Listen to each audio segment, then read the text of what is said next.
The people you envy are not doing nearly as well as you think, so don't let that influence your decisions in life. Yeah, something that I think many a person struggle with, which is in part this idea of focusing on the thing in front of you versus getting too distracted with other opportunities. And I wanted to talk to you about this idea of focus. Sure. And how important you think it is for mastery. Yeah. I meet so many young people who will say to me, oh, I'm doing this little crypto thing here, and I've got this hair business here, and I've got this other thing here. What would you say to those people that are trying to become a master in this world as it relates to focus? It's funny because I'm helping the son of an old friend of mine who's got that problem, and he's incredibly successful. I hope he's not listening to this. He's 20 years old. He's very wealthy. He's done amazing things. But he's one of those people who spread himself out to all these different things. And I can't find a through line, what connects them all, except making money and having connections and stuff. And it's very alluring in this world, particularly, where there's so many possibilities where you can get on the internet, you can learn this, that, or the other. People are doing these things. You can get into crypto. You can, start your own business here. You can get into the health and fitness world. You can, and then later on try to figure out how to connect them all. But life doesn't work like that. That's not how the brain functions. That's not what we were meant for, because it doesn't start from you.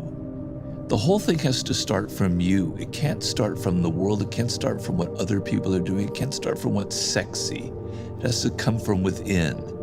If it doesn't come from within, then you're going to be floundering for years and years and years.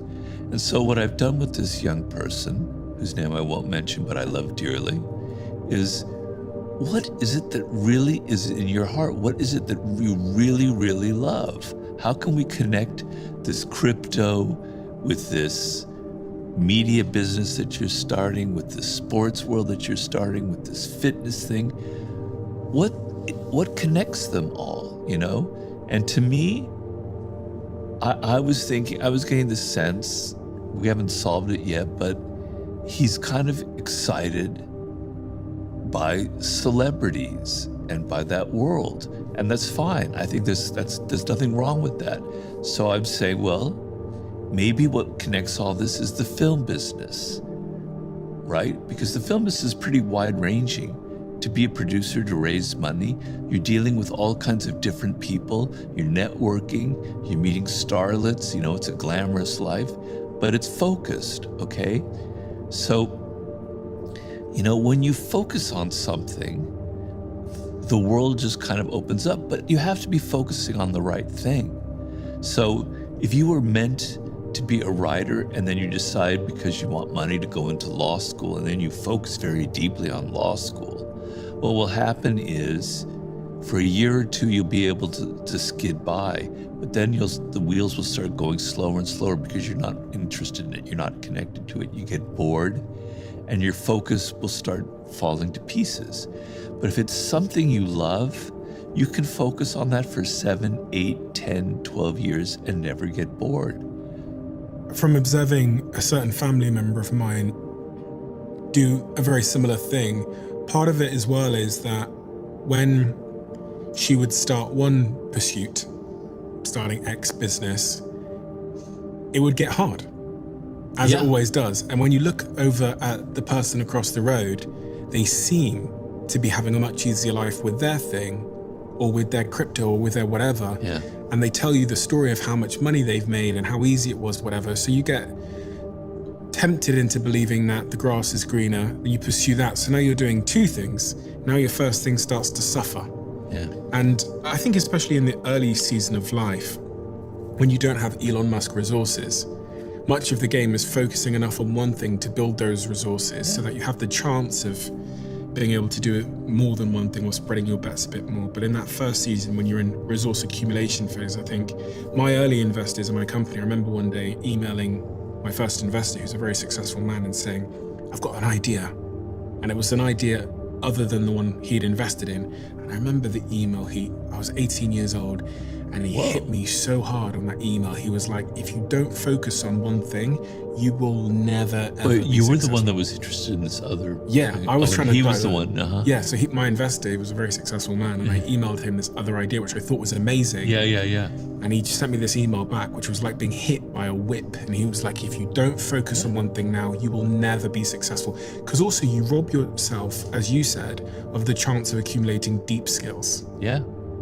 Yes, it is. I remember this is something that wise people know. And if you're young, if you have like a mentor like you did, who could tell you the truth, the ropes as they are, it will help save you years of misery. I remember when we were at American Apparel, it was the year 2007. The company was just about to go public. I was about to be put on the board of directors, and this man came to me who was like your investor, and he said, Robert, just make sure that Dove's doesn't mindlessly expand. Make the brand focused, have it focused on one thing, and then he will be successful. At the time, I thought that was interesting, but I didn't really have the guts to explain that to Dove. But there are people out there who understand the truth of this. But the other thing about envy, like you say, you see your other friend doing crypto and they're having so much fun and making so much money. To tell you, it's bullshit. They're not having as much fun as you think, right? People create a front on Instagram or TikTok or wherever, where life seems so glorious, but they're never having as much fun as you might imagine.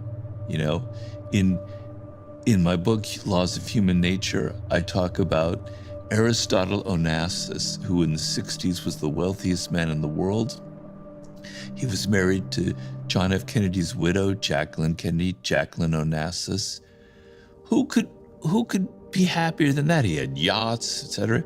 He was the most unhappiest, miserable person in the world, as Jacqueline Kennedy explained in her autobiography. He was such a mean-spirited, unhappy person. Yet everybody envied him because he had this beautiful wife and all that money. The people you envy are not doing nearly as well as you think, so don't let that influence your decisions in life.